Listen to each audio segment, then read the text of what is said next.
All praises, honor, and glory be to Yahweh, Bahashem Yahushai, Bahashem Rekai Kodash. Double honor to our apostles at Great Millstone who rule and teach well through the spirit and power of Yahweh Bahashem Yahushai. And peace, love, and mercy be unto the elect Akim that are throughout the four corners of the world hazard their lives to uplift the true names of Yahweh Yahushai and to teach this true gospel, to teach this true word. All right, the title of the video is Wisdom Giveth Life to Them That Have It. And the inspiration of the title comes from Ecclesiastes, the 7th chapter. For wisdom, the 7th chapter, verse 12, for wisdom is a defense, and money is a defense, but the excellency of knowledge is that wisdom giveth life to them that have it. All right, it's not your money that gives you life. All right, it's not your popularity, or your fame that you get, from your money, your money can make a better life for you. But what good is it, to have much money, but you don't have wisdom and knowledge? All right. You got a bunch of millionaires that have been made millionaires, but yet they don't have wisdom, knowledge, and understanding. They don't have the fear of Yahweh Bashem Yahushai. All right. So, like the scripture says, it says wisdom is a defense. All right. Just like money is a defense. Money can help in the time of trouble. You get in the gym, you got a couple shekels, you'll be able to get out of it. For an example, let's say, for instance, your car breaks down. All right. And you have to pay for towing. Yeah, that's a defense. That money can even be a defense, for other brothers. But how much more so wisdom? And it says, but the excellency of knowledge is, all right. So the excellency of knowledge is that wisdom give life to them that have it. All right. You may be able to eat food and the food nourish your body. You can pay for food to nourish your body, but wisdom, knowledge, and understanding nourishes the spirit, and that money can be taken away. That money can vanish away. Like it says in the book of Proverbs, the 23rd chapter, it says, for money, roughly paraphrasing, makes itself wings and fly away. And ultimately, the money that you work for in Esau society, he can deprive you of it. He can take it from you. Like it says right here in the book of Ecclesiasticus, or Sirach, the 34th chapter, verse 21 and 22. It says, the bread of the needy is their life. He that defraudeth him thereof is a man of blood. He that taketh away his neighbor's living slayeth him. And he that defraudeth the labor of his hire is a bloodshedder. All right. So if you take a person's money, then basically you're slaying them, because with that money, they need to provide those victuals that they need for themselves and their family. But how much more so if you took wisdom and knowledge and understanding from them? All right. Our whole nation was destroyed when you go into the book of Jeremiah, the 17th chapter, and reading verse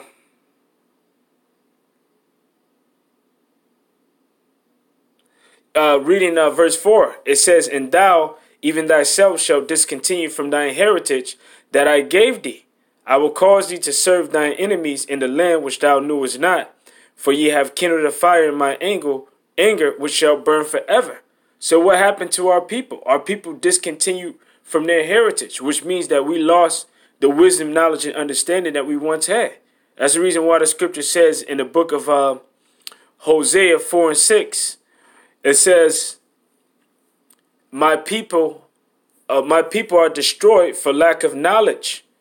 Because thou hast rejected knowledge, I will also reject thee, and thou shalt be no priest to me, seeing thou hast forgotten the law of the Most High. I will also forget thy children. All right. So our people are being destroyed for lack of knowledge. You may lose, your wealth. You may lose your wife. You may lose your children. You may lose your status or your fame or whatever you have in this world. But you can get it all back, if you have wisdom, knowledge, and understanding, and we will lose everything, But part of having wisdom, knowledge, and understanding comes with integrity. In Job, using him as an example, because of his integrity, because of the wisdom that he had, and that he maintained his integrity in the Most High Heavenly Father, and that he didn't curse the Most High. What happened to the latter end of Job? Even though he lost everything, he got it back, because he maintained that integrity in the Most High. All right, so with wisdom, knowledge, and understanding, guess what? You're going to have faith in the Most High Heavenly Father. The scripture says in the book of Isaiah 33:6, it says this right here. It says, "And wisdom and knowledge shall be the stability of thy times, and the strength of salvation, the fear of the Lord is his treasure." All right, so through your wisdom and knowledge, you're going to remain faithful in the times of trouble. When the earth is in chaos, when everything is in turmoil, when evils come upon the earth, and people lose their money, and people lose their goods, and people lose their riches, people lose their families, people lose their friends.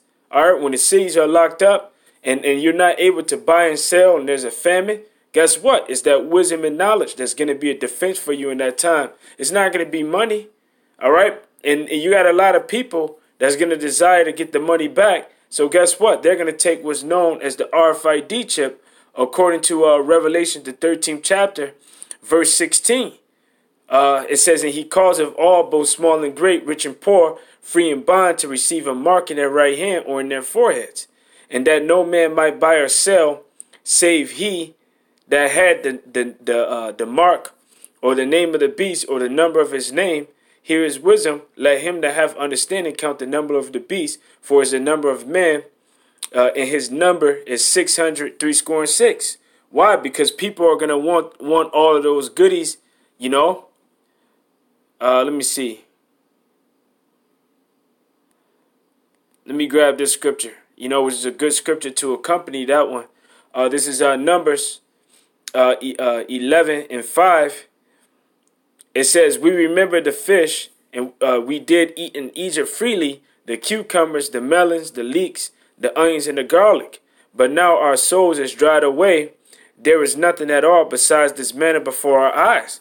So people are going to be in the same spirit, murmuring against the Most High Heavenly Father, and not looking at the scriptures, not thinking about the scriptures, knowing that in a time of trouble, when people of old time called upon Yahweh Ba'Shem Yahushua, he delivered them. And also the prophecies, about, how the elect and upright men will be sustained because of their faith in Yahweh Ba'Shem Yahushua. All right, so it's not money, that's a defense. If you're looking for riches, all right, seek wisdom, because wisdom is more rich than anything. Wisdom, with the wisdom, knowledge, and understanding of Yahweh Ba'Shem Yahushua, we're more rich than the Rothschilds. And eventually we will physically be more rich than the Rothschilds, but we have more understanding than all men upon the planet of the earth. All right, this is Wisdom of Solomon 8:5. It says, "If riches be a possession to be desired in this life, what is richer than wisdom, that worketh all things?" All right, so wisdom is a defense, man. And if you have wisdom, like the scripture says right here in the book of Ecclesiastes 7:12, is life unto you. All right. So men may think that, your life is in your money, that your life is in your wealth. Your life isn't in your wealth, because that wealth can pass away. All right. This is Ecclesiastes 7:12. It says, "For wisdom is a defense, and money is a defense. But the excellency of knowledge is that wisdom giveth life unto him that have it." So wisdom is the tree of life. Oh, and you know what? Just to grab a few more scriptures, all right, before I close out. The book of Proverbs, the 16th chapter, verse 16. And it says this. It says, "How much better is it to get wisdom than gold, and to get understanding rather than rather to be chosen than silver." All right, because when the time of Jacob trouble roll around, and when the hour of temptation come upon the earth to try men, as it says right here in the book of Revelations 3:10, it says, because thou hast kept the word of my patience, I will keep thee from the hour of temptation, which shall come upon all the world to try them that dwell on the earth. All right, what's going to be your defense in that time? All right, it's not going to be silver and gold. All right, because it says this in the scriptures. It says that they shall cast their gold out into the streets. Let me see if I can find that. Ezekiel 7:19. It says they shall cast their silver in the streets, and their gold shall be removed. Their silver and their gold shall not be able to deliver them in the day of wrath of Yahweh. They shall not satisfy their souls, neither fill their bowels, because it is a stumbling block of their iniquity.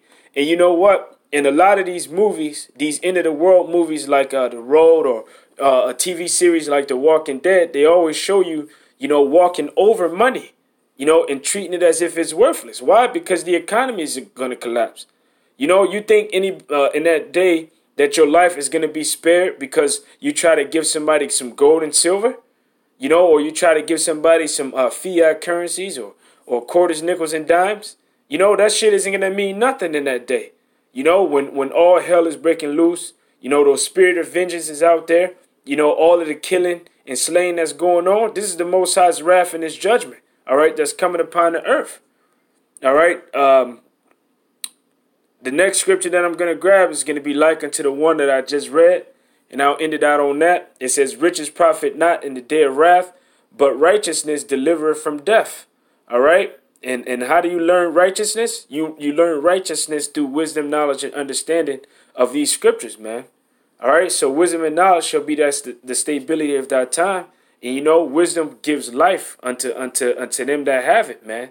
All right, wisdom is a defense. All right, your money isn't going to be a defense in the time of wrath, man, in the time of trouble. So I hope this lesson was edifying. Yahweh Yahweh Shai for allowing me to do it. With that, I'm going to say all praises to Yahweh, Bahashim Yahweh Shai, Bahashim Rakakwadash, double honors to our apostles at Great Millstone. A peace, love, and mercy be unto the elect Akim. A shalom.